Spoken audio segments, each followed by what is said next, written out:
Hello student, मैं shine Luthra. आज हम करेंगे क्लास 7 मैथ्स का चैप्टर नंबर 12 सिमेट्री, उसकी एक्सरसाइज 12.3। न्यू एडिशन में हमारी 12.3 है, लेकिन ओल्ड में हमारी 14.3 थी। सभी क्वेश्चन सेम आप मैच कर सकते हैं। स्टार्ट करते हैं इसका हम।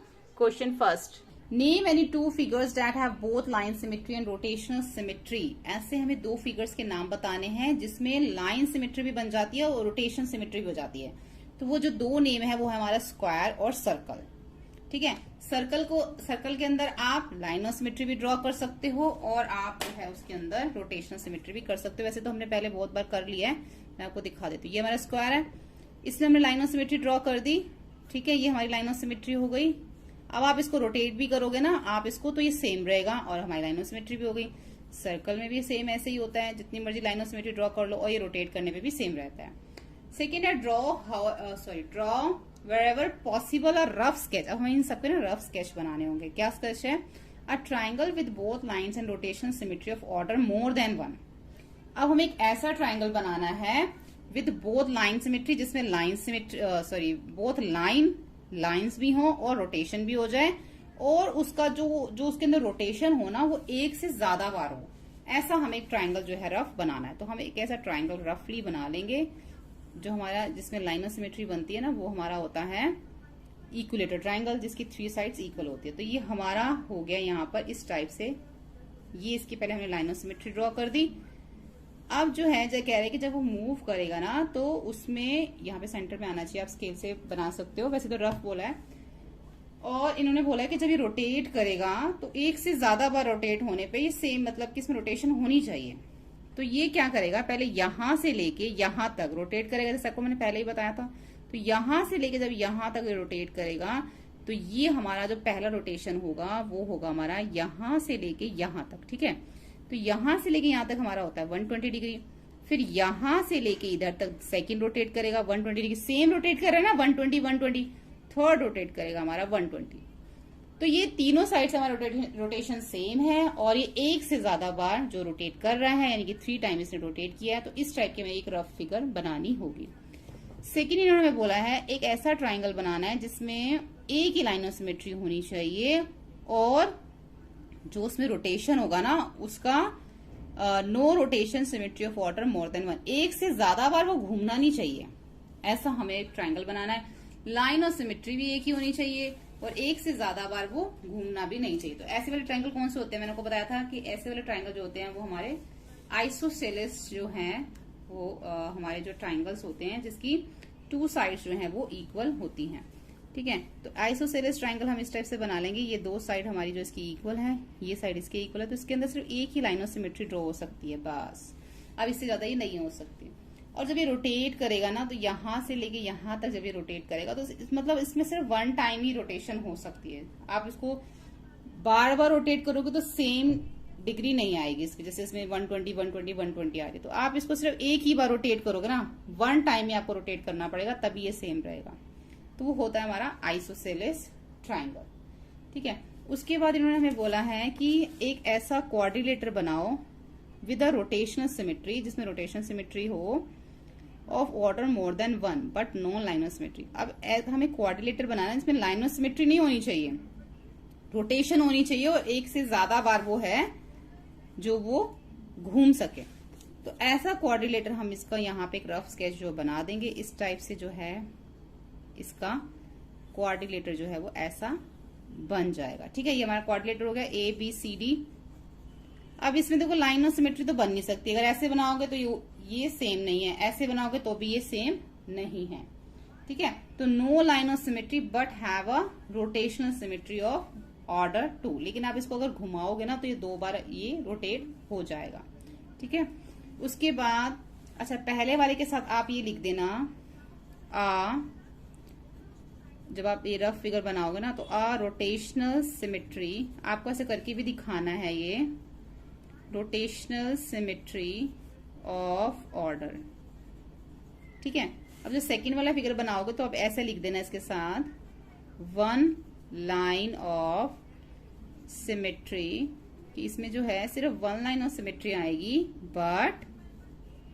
But no rotational symmetry. लेकिन इसके अंदर रोटेशनल सिमेट्री नहीं है ऑफ ऑर्डर मोर देन 1। ठीक है, ये लिख देना। और इसके साथ आप ये लिखना, सॉरी यहां पे आएगा नो लाइन ऑफ सिमेट्री, इसमें कोई भी लाइन ऑफ सिमेट्री नहीं है। No line of symmetry but have a rotational symmetry of order 2, ऐसे लिख देना। ठीक है, इसके बाद अब फोर्थ वाला है। फोर्थ में क्या बोला हमें, a quadrilateral with line of symmetry but no rotational symmetry. अब हमें एक ऐसी लाइन जो ड्रॉ करनी है जिसके अंदर एक लाइन ऑफ सिमेट्री हो लेकिन कोई रोटेशनल सिमेट्री नहीं होनी चाहिए ऑफ ऑर्डर मोर देन 1, एक से ज्यादा बार जो है वो नहीं होनी चाहिए। तो इसके लिए हम फिगर जो है वो हम यहाँ पे बना देंगे। अब फोर्थ का आपने ऐसे फिगर बनाना है और इसके अंदर 1 लाइन ऑफ सिमेट्री हमारी ड्रॉ हो सकती है। तो मैंने यहाँ पे 1 लाइन ऑफ सिमेट्री ड्रॉ कर दी है और साथ में आपको लिखना है 1 line of symmetry but no rotational symmetry. ठीक है, तो आपको ये रफ स्केच ऐसा बनाना है। अब हम आगे देखते हैं। इसके बाद क्वेश्चन नंबर 3 है, if a figure has 2 or more line of symmetry should it have rotational symmetry of order more than 1। अब वो कह रहे हैं कि अगर ऐसा कोई फिगर है जिसमें 2 या 2 से ज्यादा लाइन ऑफ सिमेट्री होती है तो should it have rotation symmetry, क्या उसमें रोटेशन सिमेट्री भी होती है एक से ज्यादा बार। तो इसका आंसर जो है वो हम यहाँ पर इसको लिख के देंगे कि उन्होंने हमसे पूछा है। तो हम इसमें लिखेंगे, इसमें हमें लिखना है when a figure, तो इसमें हम लिखेंगे when a figure has 2 or more line symmetry। अगर किसी भी फिगर में 2 या 2 से ज्यादा लाइन ऑफ सिमेट्री होती है then the figure should have rotational symmetry। तो वो जो फिगर होती है ना वो एक से ज्यादा बार रोटेट हो सकती है। ठीक है, ये हो गया हमारा क्वेश्चन नंबर 3। क्वेश्चन नंबर 4 देखते हैं। क्वेश्चन नंबर 4 में दे रखा है यहाँ पे फिलअप्स, ये हमें फिल करना है। यहाँ पे शेप्स दे रखी है, centre of rotation, order of rotation और एंगल ऑफ रोटेशन। अब अभी देखो, सेंटर ऑफ रोटेशन तो हर एक फिगर में होता है। अगर मैं ये फिगर बना रही हूँ सर्कल तो उसके बीच में सेंटर तो है, तो सेंटर ऑफ रोटेशन तो आप सभी के लिए ये ऐसे लिखोगे। ठीक है, सभी फिगर्स के लिए। अब स्क्वायर जो है उसमें कितना रोटेशन होता है, 4 टाइम हम उसको रोटेट करते हैं 90 डिग्री का, 90 डिग्री लिख दिया। रेक्टेंगल 2 टाइम होता है 180 डिग्री पे, रोम्बस हमारा 2 टाइम 180 डिग्री के, क्वाड्रिलेटर इक्विलेटर ट्राइंगल जो होता है 3 टाइम होता है 120 डिग्री पे, हमने भी किया था। रेगुलर हेक्सागन 6 टाइम 60 डिग्री पे। सर्कल मैनी, मतलब उसका कोई वो नहीं है कि आप कितने डिग्री पे कर रहे हो, कितने भी डिग्री पे आप इसको कर सकते हो। सेमी सर्कल 1 टाइम होता है रोटेट 180 डिग्री पे। ठीक है, क्वेश्चन नंबर 5 है, name the quadrilateral which have both line of symmetry of order 1 more than 1। अब हमें उन क्वाड्रिलेटर्स के नेम बताने हैं जो एक से ज्यादा बार जो है ना रोटेट हो सकते हैं। तो उनके हमें नेम बताने हैं। The name of quadrilateral having both line rotation symmetry, वो कौन सा है, वो है हमारा स्क्वायर। तो हम इसके आगे लिख देंगे स्क्वायर जो है वो हम एक से ज्यादा बार जो है उसको रोटेट कर सकते हैं। तो इसका आंसर हो जाएगा हमारा स्क्वायर। ठीक है, स्क्वायर। क्वेश्चन नंबर 6 है, after rotating by 60 degree about a centre, figure looks exactly the same as it original position, at what other angles will this happen for the figure. अब हमें बताना है कि जब हमारा जो आफ्टर रोटेटिंग 60 डिग्री के रोटेट करने के बाद जो हमारी फिगर सेम वैसी की वैसी ओरिजिनल पोजीशन में रहती है, तो at what order angle will be happen. तो 60 के बाद कौन सा डिग्री आ जाएगा जब उसको रोटेट करेंगे, तो 120 डिग्री। फिर 60 के बाद कितना आ जाएगा, 120 के बाद 180 डिग्री, फिर 60 इसमें प्लस हो जाएगा 240 डिग्री, फिर 300, फिर 360 डिग्री। ऐसे जो है हमारा 60 डिग्री वो रोटेट होता जाएगा, फिगर हमारी सेम लगेगी। उसके बाद है यहाँ पे can we have a rotational symmetry of order more than, can we have a rotational symmetry of order more than 1 whose angle of rotation is 45 degree 70 degree.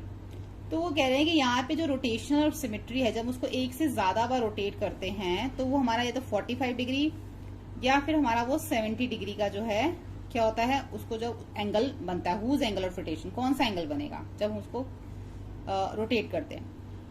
तो देखो जब हम 45 डिग्री का अगर हम रोटेट करते हैं तो सेकेंड एंगल हमारा बनेगा 90 डिग्री का, ठीक है।